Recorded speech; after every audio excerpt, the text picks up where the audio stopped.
للخير البرايا إكرامه كدناني شكر خير البرايا إكرامه كدناني أنك آلة كبار سبك كبار كدا أنت بالي كسالي جايا على تيركا يا سانا هيرا سوروك يا ما شكر خير البرايا إكرامه كدناني A'udhu billahi minash shaitanir rajim, bismillahir rahmanir rahim. Chers téléspectateurs de la MTA Africa, assalamu alaikum wa rahmatullahi wa barakatuh. Vous êtes au programme de Ciel Nouveau. Aujourd'hui, nous aborderons la question de celui qui est affectueusement appelé Abi, Père, Daddy par les petits-enfants. Il s'agit de la notion du Père. Le Père dans ses obligations, le Père dans ses devoirs. Ce sujet sera traité par nos invités, missionnaire Ouattara Abdraman et le caïd de Grand Bassam, Louis Daouda. Assalamu alaikum wa rahmatullahi wa barakatuh, chers invités. Soyez les bienvenus sur ce plateau. Wa alaikum salam wa rahmatullahi wa barakatuh. Aujourd'hui, comme on vient de le dire, on parlera de la notion du Père. Le Père dans toutes ses dimensions. Alors, missionnaire, dans l'islam, comment peut-on définir le Père? Alhamdulillah Rabbil Alamin. Le Père en islam, d'abord, il y a le walid, qui veut dire le Père géniteur. En plus, le Père géniteur, l'enfant est entouré aussi par d'autres pères qu'on peut appeler Abi. Par exemple, il y a l'oncle paternel, maternel, même le grand-père. L'autre même qu'on appelle le tuteur. Donc, dans l'histoire de l'islam, on trouve toutes ces personnes-là qui entourent l'enfant. D'accord. L'enfant, c'est vrai, le père géniteur qu'on appelle Walid, lui, il a sémé un grain. Voilà. Maintenant, quand l'enfant va naître, il est entouré par d'autres personnes qui vont lui donner l'affection, l'enseignement, la formation. Tout ça là rentre dans le cadre. Si on fait un pas en arrière, on trouve dans l'histoire du fondateur de l'islam, Mohammed al-Mustafa, Ahmad al-Mustafa sallallahu alayhi wa sallam. Il est né de Sayyidina Abdullah. Abdullah a fait son travail, mais malheureusement, il n'a pas vu l'enfant naître. Si le père s'arrêtait seulement au père géniteur, aujourd'hui, peut-être, on ne parlait pas de l'islam. Mais puisqu'un enfant est né, l'enfant a été confié au grand-père, qui a fait son rôle du père à l'absence de son fils. Malheureusement, quand le grand-père aussi voulait quitter ce bas monde, il a confié encore l'enfant à son oncle. Lui, il a joué son rôle du père. Voilà. C'est dans la main de ces derniers que Hadrat Muhammad al-Mustafa, Ahmad al-Mustafa sallallahu alayhi wa sallam, fut grandi. Donc, le père géniteur est là, mais il est entouré encore de d'autres pères. C'est l'ensemble. D'accord. Tous ceux qui donnent un encadrement fiable à l'enfant, même au niveau de l'éducation, islamiquement, on peut les appeler le père. D'accord. Alors, Daoudi, lui Daouda, comme on vient d'attendre le missionnaire, en islam, la notion du père est large. En plus du père géniteur, d'autres personnes peuvent mériter le statut du père pour un enfant. Qu'en est-il du côté de l'Afrique, la conception africaine? Bismillahirrahmanirrahim. Monsieur Diaby, il faut savoir que cette notion du mot père, chez nous ici en Afrique, est carrément différente de ce que nous voyons aujourd'hui dans le monde entier. Aujourd'hui, chez nous en Afrique ici, le père n'est pas seulement le géniteur. C'est vrai, le géniteur il est le père, mais en même temps, tous ceux qui sont sous sa charge, ce dernier revient comme leur père. D'accord. Et c'est ce qu'il faut beaucoup marquer chez nous ici en Afrique. Voilà pourquoi, à l'absence d'un frère ou d'un parent, uniquement directement le frère de ce dernier-là devient le père de toute la famille. Donc, il est considéré en même temps comme le père de tous les enfants. D'accord. Voilà un peu... Donc, la culture africaine, en fait, partage cette notion dont on véhicule l'islam. C'est-à-dire, une autre personne peut être érigée au statut de père en fonction de la charge qu'il occupe au sein d'une famille. Oui. Okay. Effectivement, si on veut bien voir, c'est comme si l'islam est venu soutenir ce que déjà nous, on avait déjà ici en Afrique. Comme culture. Voilà. D'accord, je vous ai compris. Missionnaire Ouattara, est-ce que dans ce cas, suffit-il de donner naissance pour être qualifié de père responsable? Loin de là, mon frère Djabi, D'accord. loin de là. Voilà. Lorsque vous semez un grain sans arroser, quand il ne plaît pas, ça va sécher. Ouais. Voilà. Donc c'est vrai, vous avez fait votre travail, vous avez semé un grain. Il faut que ce grain doit être arrosé, que ce soit l'eau physique comme, ou bien l'eau spirituelle. D'accord. Donc c'est la même manière. Tu mets l'enfant au monde. Il y a des choses, dès que la femme tombe enceinte, il y a des propositions à prendre. D'accord. Pour que tu sois un père responsable. D'abord, tu dois nourrir physiquement, moralement, spirituellement la maman d'abord. D'accord. Avant que l'accouchement soit facile. Je dis bien physiquement, moralement et spirituellement. Pendant que la maman est encore enceinte, ça accompagne des prières, des bénédictions. Voilà, ce sont les pluies, ce sont de l'eau qui est en train d'arroser l'enfant. Il ne faut pas fuir ta responsabilité. D'accord. Quand on dit un père, on dit tu es Kawam, le gardien. Donc, il ne faut pas fuir cette responsabilité. Dès au départ, tu suis l'enfant, la maman. Alhamdulillah, la maman va coucher dans les bonnes conditions. D'accord. Vous voyez, la notion du père responsable en islam va plus loin, c'est-à-dire bien avant l'accouchement, c'est-à-dire bien avant la naissance de l'enfant. Bien sûr. Qu'en est-il du côté de l'Afrique? C'est-à-dire dans la culture africaine, est-ce que ça va aussi loin ou bien on a des limites? Bon, il faut savoir qu'on n'a pas de limite. Voilà pourquoi je viens de vous dire que le Coran vient de soutenir ce que nous, on avait déjà ici en Afrique. D'accord. Oui, parce que quand on regarde un peu dans le rétroviseur, avant nos parents ne donnaient pas en mariage l'enfant directement, sans tenir compte de certains aspects. D'accord. Oui, il fallait d'abord fouiller beaucoup de choses, voir si vraiment ce couple pourra être exemplaire avant de fonder un foyer. D'accord. Donc, ce que l'imam vient de dire, le missionnaire Abdraman, c'est pour venir soutenir qu'avant un mariage, il y a beaucoup de préalables. Et ces préalables-là, il vient de nous dire spirituellement, mais nous aussi, chez nous en Afrique aussi, c'est la même chose. On voit certains aspects aussi pour voir si vraiment le nouveau couple qui arrive pourra être ce qu'on souhaite.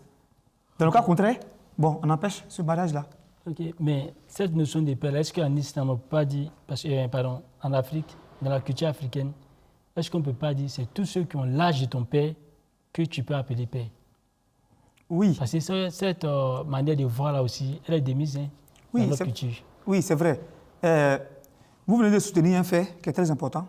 C'est vrai, tous ceux qui ont l'âge de votre père, on peut l'appeler père, c'est vrai. Mais en même temps, même les grands frères sont aussi appelés père, souvent, par respect. Est-ce que cela justifierait la notion du père responsable? Bon, cela ne peut pas forcément justifier la notion du père responsable. Parce que, aujourd'hui, quand on veut bien regarder, vous verrez que l'Afrique a perdu ses valeurs parce que les parents, pour ne pas dire le père, les pères d'une manière générale, ont démissionné vraiment de leur éducation, de leur responsabilité. Voilà pourquoi aujourd'hui, nous constatons beaucoup de choses. Ce que nous voyons aujourd'hui, bon, auparavant, n'était pas peut-être que dans la société de nos parents. C'est parce que nos parents ont démissionné, ont refusé les pratiques, nos pratiques anciennes. Voilà pourquoi nous sommes aujourd'hui face à cette situation. D'accord. Donc, missionnaire, quelles sont les responsabilités d'un père responsable en islam? Parce que tout à l'heure, vous venez de dire que ça va très loin depuis l'accouchement, depuis la grossesse, ce qui veut dire qu'il y a des responsabilités. Quelles en sont ces responsabilités? Voilà. On se réfère toujours au Saint-Coran. D'accord. Dans la sourate 17, verset 32, dans lequel Allah subhanahu wa ta'ala dit ولا تقتلوا أولادكم خشية إملاق نحن نرزقهم وإياكم إن قتلهم كان خطيئا كبيرا. Il dit, il ne faut jamais tuer vos enfants par peur de la pauvreté. Les tuer est un grand péché. Et si mon frère Djabi, est-ce que logiquement, quelqu'un peut prendre fusil, couteau pour tuer son enfant? Non. En tout cas, si la personne est consciente, ce n'est pas évident. C'est pas évident. Le pourcentage est très minime. Ouais. Mais ici, alors, subhanahu wa ta'ala dit, en tant qu'un père, dès que tu as sémé le grain, tu dois suivre ces grains-là. Tu dois leur donner une éducation adéquate. Sans une éducation adéquate, tu l'as tué. Voilà pourquoi le Somme Prophète sallallahu alayhi wa sallam dit Akrimu awladakum wa ahasinu adabahum. Respectez vos enfants, aimez vos enfants et donnez-leur une éducation adéquate. Soyez les amis pour vos enfants. Et ne soyez pas les lions pour eux. D'accord. Quand tu prends ton enfant comme ton ami, tout ce que l'enfant a envie de faire, ce qu'il a entendu, ce qu'il a vu, il viendra te dire, ah papa, j'ai entendu telle chose, j'ai vu telle chose. Ah papa, voici ce que j'ai envie de faire. Tu le fais asseoir, mon petit. Ah, ce que tu as entendu, c'est une bonne chose. Tu l'encourages. C'est bien. Petit, ce que tu as entendu là, c'est pas bon. C'est pas bon. Vous avez grévé. Non. La grève n'est pas une bonne chose. Voilà. Ah, papa, ce que j'ai vu, voilà ça. Tu as vu quoi? Il va t'expliquer. Puisque tu es son ami. Ah, ce que tu as vu là, c'est bien. Courage. Ah, papa, voici ce que tu as envie de faire. Je veux devenir un missionnaire. Je veux devenir un policier. Je veux devenir un avocat. Je veux devenir un juge. Ah, petit, c'est bien. Il faut continuer, il faut étudier. En tout cas, c'est bon. Donc, tu l'encourages. Mais si toi-même, tu as semé le grain, tu as disparu. Comme ce que mon frère lui est en train de dire. Tu as disparu. L'enfant, la pauvre maman, reste dans la torture avec cette grossesse. Le père introuvable. Ouais. Il va coucher dans cette condition-là. Quand l'enfant va devenir grand, il vient, c'est mon enfant, je suis le père géniteur. Quel géniteur? Tu étais où? Quand la pauvre maman souffrait, tu étais où? Il avait démissionné. Il a démissionné. Donc, un père responsable n'est pas seulement celui qui enceinte une femme. Non. D'accord. Alors, subhanahu wa ta'ala nous dit, après la grossesse, il faut suivre l'enfant. Son éducation physique, morale et spirituelle doit être suivie. Si tu ne l'as pas fait ainsi, tu l'as tué. Pourquoi tu l'as tué? L'enfant ne connaîtra pas, toi-même qui es le père, sa responsabilité envers toi, l'enfant ne connaîtra pas. Effectivement. Son devoir envers toi, il ne connaîtra pas. L'enfant, son devoir envers Dieu, ou bien sa responsabilité envers Dieu, ne le connaîtra pas. Effectivement. Son devoir dans la société, son droit dans la société, il ne le connaîtra pas. Donc, dans ce contexte-là, ce verset coranique dit qu'il a tué. Effectivement. Voilà pourquoi l'islam nous met en garde. Ne tuez jamais vos enfants par peur de la pauvreté. Les pères qu'on appelle irresponsables, souvent ils fuient la responsabilité. Bon, ils cherchaient un plaisir corporel. Ils ne cherchaient pas un enfant. Ils cherchaient un plaisir corporel. L'enfant vient le surprendre en payaille. Parce qu'il n'était pas plaire psychologiquement, moralement, financièrement, pour accueillir cet enfant. Oui. Dès que la femme tombe enceinte, il fuit. Parce que la femme va dire, ah, ils sont en train d'aller à l'hôpital, ceci, là. Il n'a pas de moyens. Il fuit. Voilà pourquoi mettre un enfant au monde, ça ne suffit pas. Ça, c'est l'irresponsabilité. Ça, c'est une irresponsabilité. Effectivement. Si tu n'es pas prêt, l'islam te met en garde. Si tu n'es pas prêt, là, mariage, des fois, attends d'abord. Okay. Quand tu seras prêt, tu t'engages. Alors, je reviens à vous, Daouda. On constate dans nos rues à Abidjan, en l'occurrence, je me réfère à un pays africain, que les filles sont livrées à elles-mêmes. Elles sont dans les marchés en train de vendre pour elles-mêmes. Les enfants, ils sont mécaniciens. Les enfants, ils sont enfants en parenthèse, en conflit avec la loi, qu'on dit couramment enfants microbes. Alors, comment est-ce que la culture africaine n'arrive pas à cadrer ce genre d'aspect? Si on peut considérer mes oncles comme les pères, on peut considérer un tuteur comme un père. Comment est-ce qu'on peut expliquer ces phénomènes? Donc, pour dire que nous avons refusé nos cultures, voilà pourquoi nous payons cash ce qui nous arrive aujourd'hui. Parce qu'aujourd'hui, on se dit que nous sommes arrivés à un certain niveau où nous sommes devenus tous responsables, nous pouvons faire ce qu'on veut. Or, avant, au temps de nos parents, ce n'était pas le cas. D'accord. Comment c'était donc? Oui, l'enfant était soumis vraiment à ses parents, sur toutes les lignes. Donc, aujourd'hui, si nous avons laissé nos enfants, délaissé nos enfants à eux-mêmes, faire ce qu'ils veulent, ben leur faire croire que vraiment nos pratiques qu'on a aujourd'hui sont meilleures que les anciennes pratiques. Donc, c'est ce que nous sommes en train de payer. Or, il faut encore revenir à la source pour dire que vraiment, c'est la meilleure culture que nous avons. Et c'est cette culture aussi qui pourra mieux éduquer les enfants. Voilà pourquoi au temps ancien, on ne voyait pas ce qu'on vit aujourd'hui. Les enfants microbes, comme vous l'avez si bien dit. C'est parce qu'avant, nos parents arrivaient à contrôler la vie de leurs enfants, quel que soit le mal comme la femelle. Mais pourquoi n'arrive-t-il pas à contrôler la vie des enfants actuellement? Oui. Et puis en même temps, l'enfant aussi, un enfant n'était pas seulement pour son père. À l'époque, un enfant était l'enfant de tout le monde, de tout le village. Alors, missionnaire Abdraman, je reviens à vous. Quels sont les critères d'un père responsable en islam? Le critère d'un père, on va regarder toujours dans le Saint-Coran. D'accord. Alors, subhanahu wa ta'ala dit par Luqman, quand Luqman est en train de donner conseil à ses enfants. Ce que vous devez vous dire, quand vous ne pratiquez pas ça, vous deviendrez un père irresponsable. Il dit ceci dans la sourate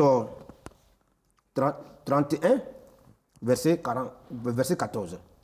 وَإِذْ قَالَ لُقْمَانُ لِابْنِهِ وَهُوَ يَعِظُهُ يَا بُنَيَّ لَا تُشْرِكْ بِاللَّهِ إِنَّ الشِّرْكَ لَظُلْمٌ عَظِيمٌ. Et souviens-toi quand Luqman dit à son fils, tandis qu'il lui donnait des conseils: oh mon cher fils, n'attribue pas des associés à Allah subhanahu wa ta'ala. Assurément, c'est une grande injustice que d'attribuer des associés à Allah. Donc, ici d'abord, en tant qu'un père, voici ce que tu dois dire à ton enfant. C'est pas moi, mon petit, c'est pas moi que tu dois adorer. Il y a un créateur. Dieu qui m'a permis de te montrer le monde. Mais c'est ce Dieu qu'il faut montrer à ton créateur, à ton fils. Il ne faut pas adorer autre chose que ce Dieu-là. Tout ce que tu vois ça chez moi, ma vie, s'il y a des biens, ma maison qu'on habite, c'est Dieu qui nous a donné tout ça. Dès à bas âge, même quand l'enfant va venir te donner, papa, donne-moi l'argent. Il faut prier Dieu. C'est grâce à l'argent que tu me demandes là, c'est Dieu qui m'a donné. Dès à bas âge, tu montres Dieu à ton enfant. Quand l'enfant va grandir, avec cet esprit-là, il va dire, ah, donc moi je ne suis pas quitté au ciel pour tomber. Je viens de la part de Dieu. Donc c'est ce Dieu-là que je dois adorer. Avant tout. Mais si toi-même le Père, toi-même tu ne connais pas ce Dieu-là. Tu ne connais même pas la route de la mosquée. Même en disant, en mangeant avec les enfants, dis seulement Bismillahi, voilà, barakatullah. Toi-même tu ne connais pas. Qu'est-ce que tu vas dire à l'enfant? Ce que vous êtes en train de dire, c'est que le père responsable, c'est vrai, il peut s'acquitter de ses responsabilités envers son enfant. Mais il faudrait que lui-même, il soit un exemple de la responsabilité. Bien sûr. Celui qui doit faire le premier pas. Puisque l'enfant doit le recopier. Comment il marche, comment il parle. Est-ce qu'il respecte ses promesses? Est-ce qu'il respecte ses engagements? Moi, je me dis, il faut travailler à l'école. Hein. Quand tu vas bien travailler, à la fin, je vais te payer, je vais t'acheter un vélo. L'enfant a travaillé. L'enfant a travaillé et puis le vélo n'a pas sorti. Vous voyez? Donc voici comment Allah nous dit à travers le Coran. Donc il faut enseigner d'abord à bas âge. Voilà. Toujours, il dit, mettez devant bon exemple. L'enfant va te suivre. L'enfant va te suivre. Mais si toi-même, tu ne fais pas ce que tu dis, alors subhanahu wa ta'ala dit dans le Saint-Coran, lima takuluna malata falun. Malata falun.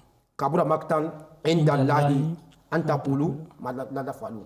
Il n'y a pas plus pire des choses que vous dites aux autres, puisque nous parlons des enfants. Oui. Mon petit, il faut faire ceci, il faut faire cela. Toi, maintenant, tu ne fais même pas le contraire. D'accord. Donc, c'est le plus pire des choses que Dieu n'aime pas. Kabura maktan, c'est le plus pire des choses. Vous dites aux enfants, faites ceci, ne faites pas cela, et vous ne le faites pas. L'enfant va te dire quoi? Pas même vraiment rester dans la cage. Oui. Toi, tu dis à l'enfant, la cigarette n'est pas bonne, hein? La cigarette, oui, c'est pas bon. Au retour le soir, c'est toi qui as des boyards dans ta bouche. Et entre guillemets, ça me ramène quand il était à Denandé, il y a une fille, une certaine Bamba. Il dit, mais, Ouattara, moi mon papa me dit, il n'a pas porté jean, pantalon jean. Mais pourtant, papa me porte jean à la maison. Et il m'empêche de porter jean. C'est pas l'injustice, ça. Vous voyez comment les enfants ne recopient. Ouais. Voilà, quand tu dis l'enfant ne faut pas faire ceci, il ne faut pas le faire. D'accord. À faut aussi quand tu dis à l'enfant de dire la vérité, toi-même d'abord, il faut dire la vérité, il faut respecter tes promesses. Voici le rôle d'un père responsable. Si vous n'arrivez pas à faire ce que vous dites, ce que vous dites, donc vous êtes dans le cadre d'un père irresponsable. D'accord. Alors je reviens à la même question avec Louis Daouda. Vous avez dit qu'actuellement la société africaine a subi une mutation. Mais quel était donc le critère d'un père responsable dans la société africaine? Okay. Il faut dire que, au temps de nos parents, de nos grands-parents, c'est vrai, ils n'avaient pas la télévision, ils n'avaient pas l'Internet, ils n'avaient pas accès à beaucoup de choses. Mais quand même, ils arrivaient à éduquer l'enfant. C'était sur quelle base? Et là, ça a été aussi une chaîne depuis au temps des aïeux jusqu'au temps de nos parents. Mais ils n'ont pas échoué. Pourquoi, à notre époque, que nous avons commencé à constater les dérives. Cette dérive-là. Donc, il faut retourner à la source. D'accord. Oui. Pour vous retourner à la source, c'est quoi? Oui. Pour retourner à la source, c'est pour dire que le père doit savoir que c'est lui qui a mis l'enfant au monde. Et il doit aussi assumer la responsabilité face aux besoins de l'enfant. D'accord. Sans ça, tu vas pousser l'enfant à la dérive. Ça, c'est même aujourd'hui, tout ce qui se passe, ou bien tout ce qui sort dans la modernité, le père, il faut arriver à mettre l'enfant aussi dans ces conditions pour ne pas qu'il en vit. Pour ne pas qu'il en vit. Parce qu'aujourd'hui, tout ce que nous avons, autant de nos parents, ça n'existait pas. Donc, on ne peut pas envier à tout ça. Tout le monde partait au champ. Tu vas au champ, le jour tu ne vas pas au champ, tu ne manges pas. Et tu es corrigé de cette manière. Quand tu fuis de chez toi, pour aller chez une autre personne, mais cette personne-ci va mieux te corriger par rapport à ton père. Donc, l'enfant était pour tout le monde. Donc, tout le monde ensemble, corriger l'enfant de tout le monde, sans plainte. D'accord. Puisque nous nous retrouvons devant les faits accomplis, qu'est-ce qu'on doit faire, ou bien qu'est-ce qu'un père doit faire pour être responsable vis-à-vis de ses enfants, vis-à-vis de sa famille? Donc, il faut retourner à la source. Puisqu'on ne pourra pas retourner à la source, comme je viens de dire, je vais prendre un exemple. On ne pourra pas effacer les réseaux sociaux. On a déjà la télévision, on a déjà toutes les mutations que l'Afrique connaît. Qu'est-ce qu'on doit faire donc pour qu'un père soit responsable, ou bien pour qu'un père soit responsable vis-à-vis de sa famille? Ok, c'est vrai qu'aujourd'hui, le monde va tellement vite qu'on ne peut pas dire de laisser l'Internet ou bien la télévision. Non. Vous voulez dire en cela, c'est des sources de dépravation? Non. Oui, la télévision aussi peut être source de dépravation si c'est mal utilisé. Tout même l'Internet, tout ce que nous avons aujourd'hui. Je suis d'accord avec vous. Voilà. Donc, c'est pour dire qu'aujourd'hui, nous ne pouvons pas nous passer de là.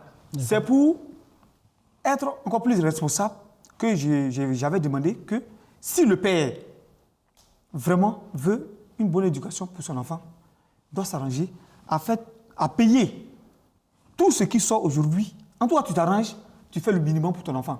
Quand tu n'arrives pas à nourrir l'enfant, tu n'arrives pas à habiller l'enfant, ou bien tu n'arrives pas à fournir quand même des cadeaux à l'enfant, l'enfant va envier ce que ses amis ont. Et c'est ce qui va maintenant engendrer ce qu'on ne souhaite pas. D'accord. Monsieur, qu'est-ce que vous pouvez dire? Qu'est-ce qu'un père, actuellement dans nos sociétés, qu'est-ce qu'un père responsable, à qui on doit dire, celui-là c'est un père responsable dans nos sociétés actuelles? Ce qu'on peut dire un père responsable, tout ce qu'il voit chez lui, dans son entourage, il voit, il ne dit rien. C'est bon ou c'est pas bon, c'est pas son problème. Le Saint Prophète sallallahu alayhi wa sallam nous a mis en garde. Ad-dayuth, la yadkhul al-jannah. Ces gens de pères irresponsables ne rentrent pas au paradis. Pour lui, tout est bon. Non. Tout est permis. Télévision, c'est quoi on doit regarder, on regarde. C'est quoi on ne doit pas regarder, on regarde. Lui-même, il est assis avec ses enfants en train de regarder la télévision. Souvent même, il a honte, même il ferme les yeux. Mais ça, c'est un appel irresponsable. C'est ta télévision, tu dois cacher ta télévision. Ah, il y a des films, on peut regarder. Il y a des films, non. Mais si toi, tout est permis chez toi. Les enfants ont fait du bien, ils ont fait du mal, tu ne réagis pas. Le Saint Prophète a appelé ces messieurs-là, des virus. Tu acceptes tout. En tant qu'un gardien, alors tantôt, un bon père, tantôt, il faut tirer les oreilles. D'accord. Il faut passer le message. Même chose qu'un enseignant. Tantôt, tu vas trouver le maître de CP1 ou bien CP2, ou le maître de CP1 ou bien la maîtresse. Souvent, mais il danse devant les enfants pour faire passer le message. Et il a un langage enfantin. Il sait qu'en employant le langage enfantin, le message va passer. Ouais. Donc, un père aussi, c'est pareil. Tantôt, tu joues avec tes enfants. Tantôt aussi, voilà, oui, il faut jouer, on doit jouer. Mais il ne faut pas accepter tout. D'accord. Voilà, tout ce qui brille n'a pas de l'or. Ok. Alors, je reviens à vous, Daouda. Quel conseil avez-vous à donner pour que l'Afrique replonge dans ses valeurs ancestrales sans pour autant revenir en arrière avec tout ce qu'on sait de l'Afrique ancestrale? Ok, merci beaucoup. À mon avis, je pense que pour pallier à ça, tout le monde, tous les parents doivent être responsables. Si je dis responsable, ne vois pas l'enfant de l'autre à la dérive et le laisser parce que ce n'est pas ton propre enfant. D'accord. On doit tout faire pour que tout ce qui se passe devant nous, si ces choses-là ne respectent pas les normes, nous devons tout faire pour les empêcher. Chers téléspectateurs, ainsi s'achève l'émission. Il faut savoir que la responsabilité du père réside dans ses devoirs et dans ses devoirs et obligations envers ses enfants. Donc, dans l'acquittement de ses devoirs et obligations envers ses enfants. Sur ce, assalamu alaikum wa rahmatullahi wa barakatuh. Wa alaikum salam wa rahmatullahi wa barakatuh.